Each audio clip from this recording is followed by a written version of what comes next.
Here on Ocean Boulevard, cars are constantly cruising. Foot traffic is high, and quite often cyclists will join the pack. But up until just recently, those bike lanes on the boulevard didn't exist. Now, as you can see, the city's made them a priority, starting here on 6th Avenue and sending them as far as the eye can see. Gary Powers came to Myrtle Beach looking for a place to ride. He says those lanes on the boulevard definitely make a difference. It does make you feel more comfortable. I mean, because being a biker, it's nice to know that you've got a little bit of space where people are probably going to give you some room, and you don't have to always be on a defensive ride. City engineer Patrick Sadek designed the paths. He says Ocean Boulevard is the best road for bike lanes in the area. This is where a lot of bicyclists feel comfortable, you know, to breathe in the morning, and it's a very good attraction area for bicyclists.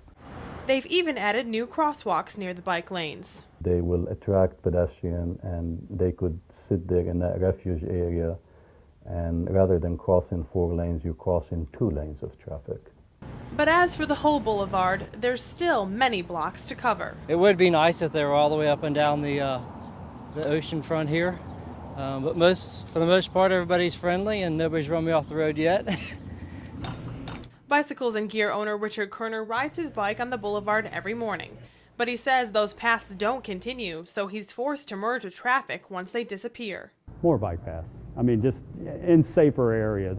Luckily for cyclists, there's hope to connect the dots. Things are changing. Everything is becoming multimodal right now. People are switching more from cars to bicyclists to transit to walking. The ultimate goal is to connect all these segments together so residents and tourists could get on one end and ride their bike all the way to the other end of Ocean Boulevard. A week and a half from now, they're adding a crosswalk and a bike lane to one block. That's at 52nd Avenue to Cherry Tree Lane. He says they're also preparing a budget for 13th Avenue North up to 31st Avenue North, where much of that traffic exists. Reporting here on Ocean Boulevard in Myrtle Beach, Olivia Wilmson, WMBF News.